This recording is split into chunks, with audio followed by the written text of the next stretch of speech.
Imaginez une jeune fille qui, dès son plus jeune âge, arpente les rues animées de Berkeley avec ses parents, scandant des slogans pour les droits civiques. Une enfant qui, malgré les obstacles, a toujours cru en sa capacité à changer le monde. Aujourd'hui, nous vous invitons à plonger dans la vie fascinante de Kamala Harris, une femme qui a brisé les barrières et marqué l'histoire. Préparez-vous à découvrir des anecdotes inédites, des moments clés de sa vie privée et professionnelle, et à être inspiré par son incroyable parcours. Restez avec nous jusqu'à la fin pour saisir comment son histoire peut influencer la vôtre. Kamala Devi Harris naît le 20 octobre 1964 à Oakland, en Californie. Sa mère, Shyamala Gopalan, est une chercheuse renommée en cancérologie, originaire de Chennai, en Inde. Son père, Donald Harris, est un professeur d'économie à l'université de Stanford, né à St. Ann's Bay, en Jamaïque. Le couple se rencontre lors de manifestations pour les droits civiques à l'Université de Californie à Berkeley, unissant leur passion pour la justice sociale. Kamala grandit dans un foyer où la lutte pour l'égalité est au cœur des discussions. Une anecdote touchante de son enfance est lorsqu'elle participe, à l'âge de 5 ans, à une manifestation pour les droits civiques. Perdue dans la foule, sa mère la retrouve en pleurs. Lorsqu'on lui demande ce qu'elle veut, elle répond « Liberté ». Ce mot, prononcé par une enfant si jeune, reflète l'environnement militant dans lequel elle est élevée. Kamala a une sœur cadette, Maya Harris, née en 1967. Les deux sœurs partagent une relation fusionnelle, se soutenant mutuellement à chaque étape de leur vie. Maya deviendra plus tard une avocate, une analyste politique et une conseillère influente dans les campagnes politiques de sa sœur. Ensemble, elles passent leur journée à organiser des pièces de théâtre dans leur salon, à créer des scénarios où la justice triomphe toujours. Leur mère les encourage à être fiers de leurs racines culturelles. Chaque année, elles célèbrent Diwali, la fête des Lumières hindoues, tout en dégustant des plats jamaïcains préparés par leur père. Après le divorce de leurs parents en 1971, Shyamala décide de déménager avec ses filles à Montréal, au Canada, où elle accepte un poste de chercheuse. Kamala a alors 12 ans. Ce changement brusque est un défi. Nouvelle culture, nouvelle langue, nouveau climat. Kamala fréquente l'école secondaire Westmount, où elle doit apprendre le français. Malgré les difficultés, elle s'adapte rapidement.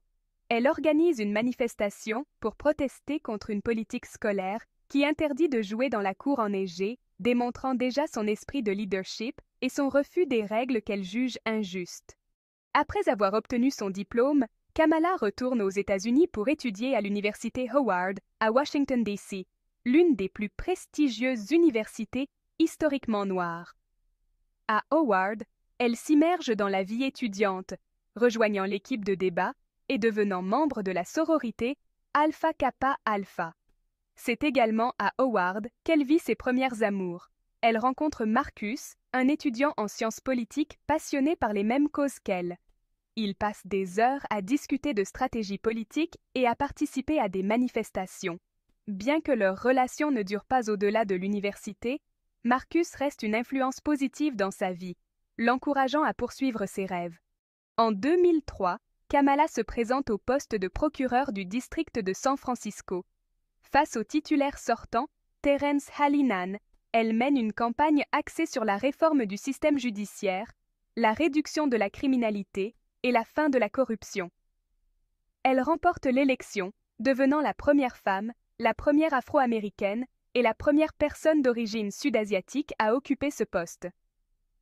Une de ses initiatives phares est le programme Back on Track, offrant aux délinquants non violents une chance de réinsertion par l'éducation et la formation professionnelle. Durant son mandat, Kamala est confrontée à des décisions difficiles. En 2004, un officier de police est tué, et le suspect arrêté est éligible à la peine de mort. Kamala, opposée à la peine capitale, décide de ne pas la requérir. Cette décision provoque la colère des forces de l'ordre et de certaines parties du public. Malgré les critiques, elle reste fidèle à ses convictions. Elle déclare lors d'une conférence de presse « Je n'appliquerai pas la peine de mort.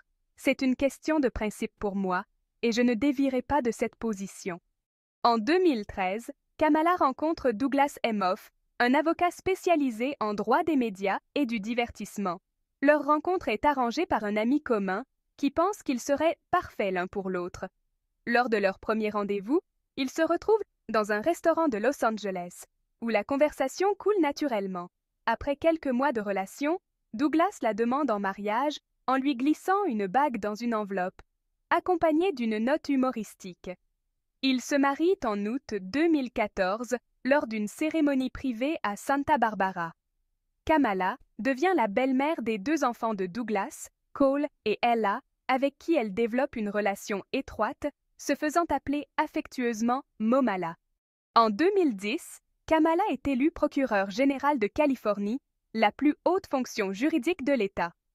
Elle affronte le républicain Steve Cooley dans une élection serrée, remportée avec une avance de seulement 0,8%.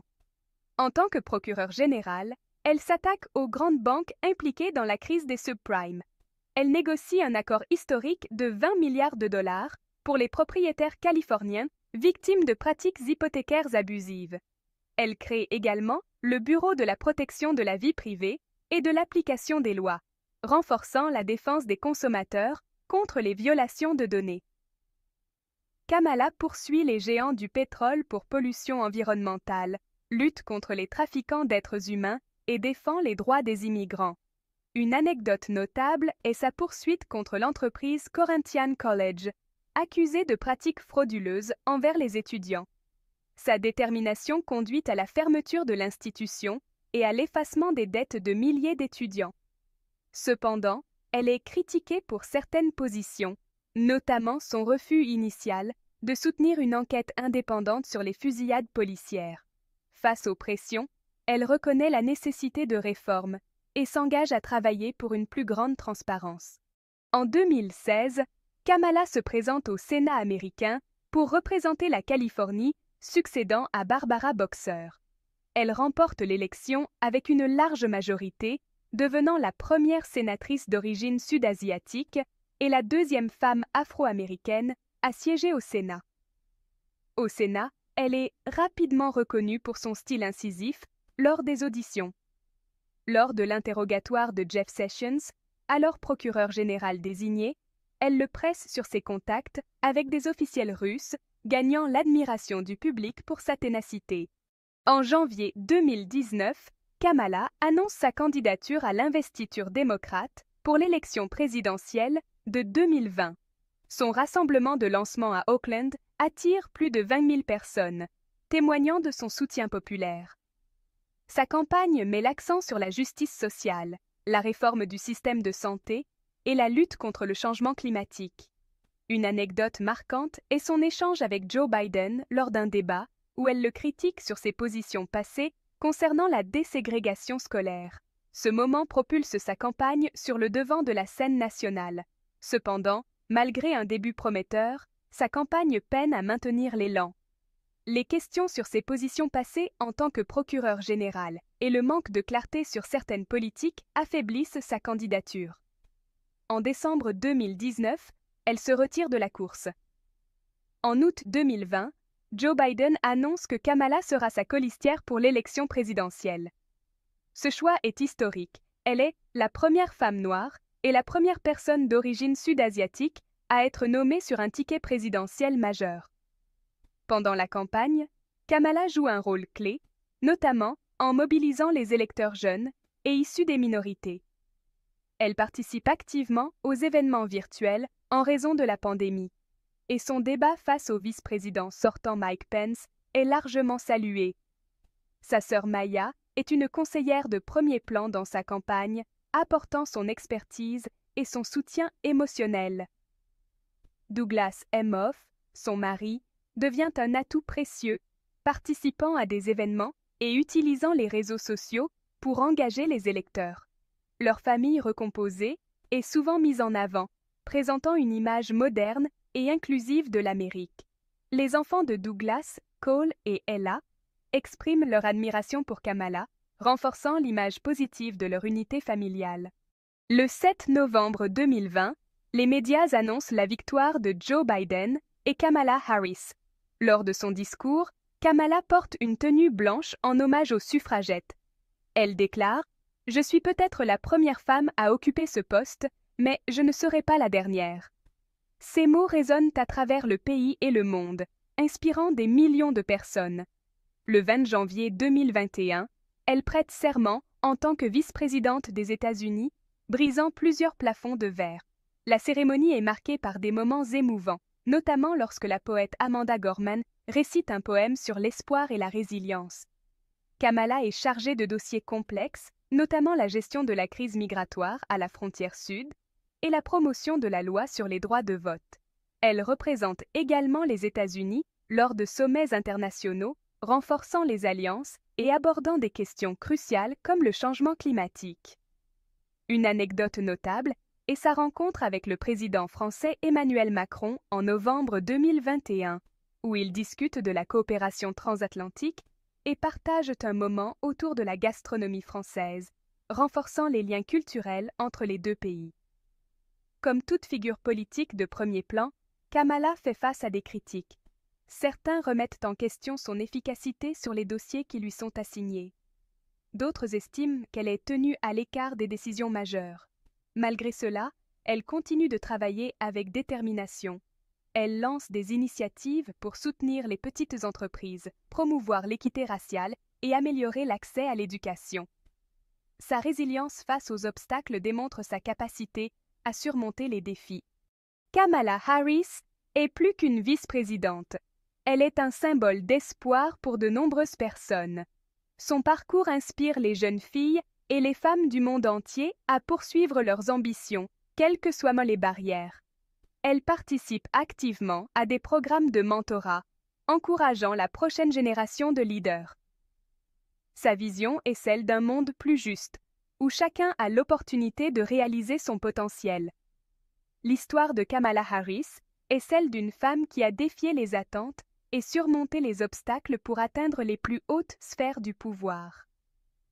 De son enfance militante à ses premières amours, de ses défis professionnels à ses victoires historiques, elle nous enseigne l'importance de la persévérance, de l'intégrité et de la foi en soi. Si son parcours vous a touché, partagez cette vidéo avec vos proches. Laissez-nous vos impressions dans les commentaires et abonnez-vous pour découvrir d'autres histoires inspirantes. Rappelez-vous, le changement est possible et il commence avec chacun de nous. Merci d'avoir été avec nous et à bientôt pour de nouvelles découvertes passionnantes.